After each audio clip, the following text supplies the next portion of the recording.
നമസ്കാരം, ജന്മഭൂമിയിലേക്ക് സ്വാഗതം. നീറ്റ് ചോദ്യപേപ്പർ ചോർച്ച കേസിൽ പിടിമുറുക്കിയിരിക്കുകയാണ് CBI. നിലവിൽ 4 വിദ്യാർത്ഥികൾ കൂടെ അറസ്റ്റിലായിരിക്കുകയാണ് എന്ന വാർത്തയാണ് പുറത്തു വന്നിരിക്കുന്നത്. എന്നാൽ തട്ടിപ്പിൽ ഉൾപ്പെട്ടിരിക്കുന്ന വിദ്യാർത്ഥികൾ പഠിച്ചുകൊണ്ടിരിക്കുന്ന സ്ഥാപനത്തിന്റെ പേര് പുറത്തു വന്നപ്പോഴാണ് പൊതുജനം തലയ്ക്ക് കൈവച്ചു പോയിരിക്കുന്നത്.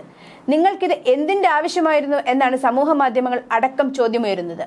രാജ്യത്തിന്റെ ഏറ്റവും പ്രസ്റ്റീജിയസ് സ്ഥാപനങ്ങളിൽ ഒന്നാണ് എയിംസ് എന്നറിയപ്പെടുന്ന all India institute of medical സയൻസുകൾ. സംസ്ഥാനങ്ങളിൽ എയിംസ് കൊണ്ടുവരും എന്നത് രാഷ്ട്രീയ പാർട്ടികളുടെ തെരഞ്ഞെടുപ്പ് വാഗ്ദാനങ്ങളിൽ പോലും ഉൾപ്പെടാറുണ്ട്.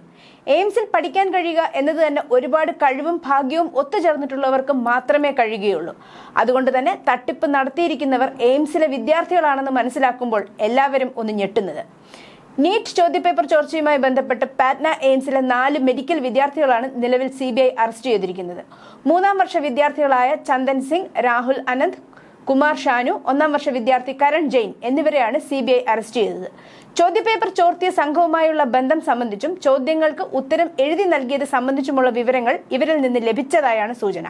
വിദ്യാർത്ഥികൾ CBI കസ്റ്റഡിയിലാണെന്ന കാര്യം എയിംസ് പാറ്റ്ന ഡയറക്ടർ GK പാലും സ്ഥിരീകരിച്ചു. ബുധനാഴ്ചയാണ് 4-അംഗ സംഘത്തെ എയിംസ് മാനേജ്മെന്റിന്റെ സാന്നിധ്യത്തിൽ CBI കസ്റ്റഡിയിലെടുത്തത്.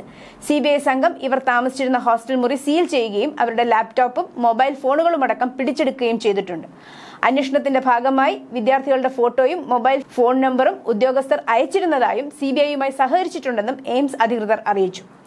കേസിൽ അറസ്റ്റിലായ പങ്കജ് കുമാർ, രാജ്കുമാർ സിംഗ് എന്നിവരെ ചോദ്യം ചെയ്തതിന്റെ അടിസ്ഥാനത്തിലാണ് വിദ്യാർത്ഥികളെ കസ്റ്റഡിയിലെടുത്തത്. ജാർഖണ്ഡ് ഹസാരിബാഗിലെ പരീക്ഷാ കേന്ദ്രത്തിൽ നിന്ന് ചോദ്യപേപ്പർ മോഷ്ടിച്ചത് പങ്കജ് കുമാറും രാജ്കുമാർ സിംഗും ചേർന്നാണെന്നാണ് CBI നിഗമനം. ചോദ്യപേപ്പർ ചോർത്തലിന്റെ മുഖ്യ സൂത്രധാരകനായ രാകേഷ് രഞ്ജനെ നളന്ദയിൽ നിന്ന് CBI നേരത്തെ അറസ്റ്റ് ചെയ്തിരുന്നു.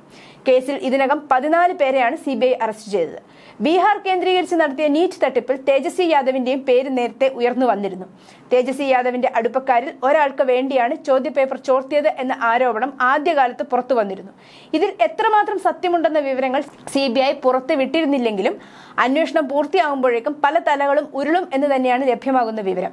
ഇതോടുകൂടി നീറ്റ് തട്ടിപ്പ് സംഘത്തിൽ ഏതാണ്ട് മുഴുവനായും വലയിലാക്കുവാൻ CBIക്ക് കഴിഞ്ഞിട്ടുണ്ട്. ഇത്തവണ നടന്നത് തടയുക മാത്രമല്ല, ഇത്തരം തട്ടിപ്പുകൾ ആവർത്തിക്കാതിരിക്കപ്പെടാനും കൂടി വേണ്ടി കർശനമായ നടപടികൾ തന്നെയാണ് കേന്ദ്ര സർക്കാരും സെൻട്രൽ ബ്യൂറോ ഓഫ് ഇൻവെസ്റ്റിഗേഷനും കൂടി നടത്തുന്നത് എന്നാണ് ഇതിലൂടെ വ്യക്തമാകുന്നത്. News desk, Janmabhumi.